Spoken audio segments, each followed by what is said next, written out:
Iamile,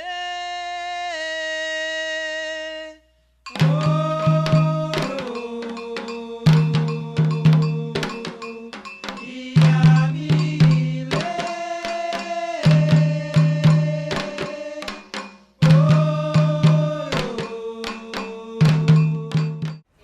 Olá galera, quero agradecer as curtidas e os compartilhamentos do vídeo anterior sobre as dicas de candomblé e sobre o culto de orixá. E vim falar um pouquinho sobre Ifá e uma questão que todo mundo às vezes não se pergunta ou professa uma religião, que na verdade a pessoa exatamente não sabe o que faz nela. O culto de Ifá, ele vem expandir e dar assim, um novo significado nas religiões de matriz africana. O sistema de Ifá é um sistema equilibrado para dar harmonia ao universo. E o que acontece? Quando se pergunta para uma pessoa iniciada de candomblé ou em qualquer outro culto da nossa religião, na verdade, ele não sabe o que ele está fazendo lá não. Então vamos estabelecer aqui algumas diferenças. Por exemplo, aqui no Brasil nós não temos o Icoadaie, que é quando a criança nasce e já passa pelo oráculo para determinar suas qualidades, virtudes, como ela vai viver a vida dela. O que acontece no Brasil é que as pessoas adentram a religião já em fase adulta. E isso dá uma atrapalhada, porque como não começa na tenra idade, os odus que se apresentam vai dar um outro tipo de situação. Então vamos lá. Vamos falar também o assunto polêmico do vídeo passado, que era sobre o transe. Isso foi muito comentado, eu recebi muitas ligações falando sobre esse assunto.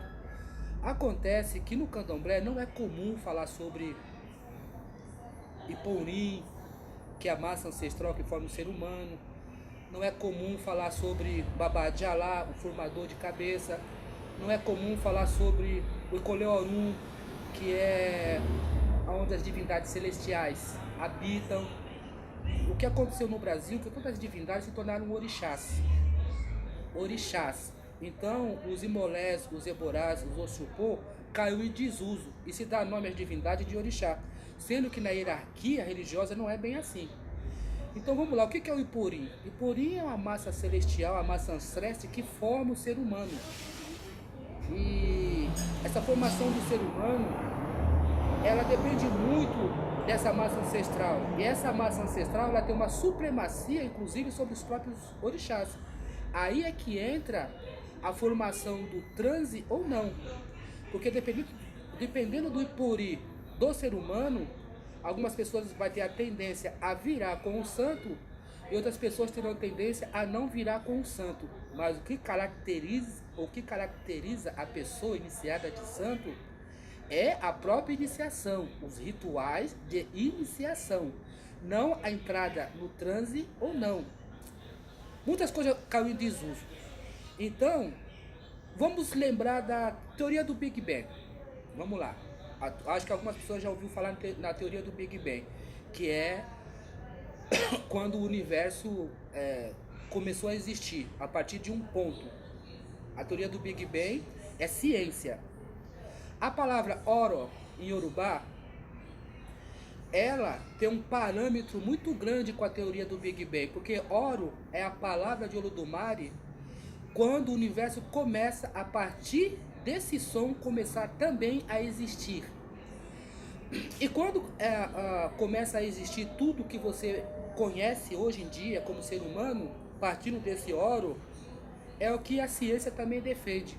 Só que a desarmonia, sempre houve desarmonia nessa contração e expansão do universo. O que acontece então? Que como o ser humano hoje tem uma outra situação de vida, passou pelo primeiro estágio de Hotel Orum, etc e tal, o que acontece na iniciação do culto é você tentar se harmonizar novamente com o universo. E é isso que o culto de Ifá defende. Ele defende sempre uma harmonia, o duplo, e o que consegue expandir e se contrair sem um confrontar com o outro. E tudo ser dinâmico, mas dentro de uma condição legal. Então veja bem, voltando ao assunto do Iporim, que não é uma palavra falada, comum no candomblé, assim como o Ipacô, que é uma fonte de energia que está no ser humano, que é através da nuca, que também se provoca a manifestação do orixá, através inclusive de um dos Exus, ou de uma das funções dos Exus. Tudo isso que eu estou falando se torna meio confuso, porque não é uma coisa que ventila nos candomblé. Não é uma coisa que ventila. E como não ventila, não é um assunto muito comum, o que acontece? As pessoas que professam essa religião, na verdade, elas não sabem exatamente o que fazem na religião. Porque você perguntar para uma pessoa de candomblé, por que você é de candomblé? Foi porque eu fui procurar um pai de santo, ele jogou e disse que eu tinha que fazer santo. Foi porque eu procurei um pai de santo, o pai de santo disse que eu ia perder isso, perder aquilo outro, ia ficar doente, ia ficar de cama, ia ficar internado. Aí ele entra na religião sem ter a noção básica do princípio da religião, que é a Gênese. Então, como esses vídeos são curtos e não tem como eu expandir e falar muitas coisas sobre essa condição de iniciação e o porquê da iniciação, eu peço que as pessoas que me assistem procurem estudar mais, procurem verificar o que é essa série de palavras, essa série de situações que está no culto de Ifá, para que a pessoa tenha uma base mais nítida do que é a religião. Senão, fica aquilo, né? Você pergunta para um católico porque ele é católico, mais ou menos ele responde o porquê. Um budista, mais ou menos ele responde o porquê. Aí você pergunta para a pessoa de candomblé, ela não sabe exatamente o que ela faz ali. Ela acha o candomblé aquela festa pública, que é o candomblé em si, o xirê, e tem aquelas obrigações que ele tem que tomar, mas sem nenhuma base do porquê ele é religioso ou porquê, o que ele está fazendo de fato na religião. Essa é a dica de hoje. Procure saber mais detalhes sobre sua própria religião. É isso aí, pessoal. Tchau. Yamile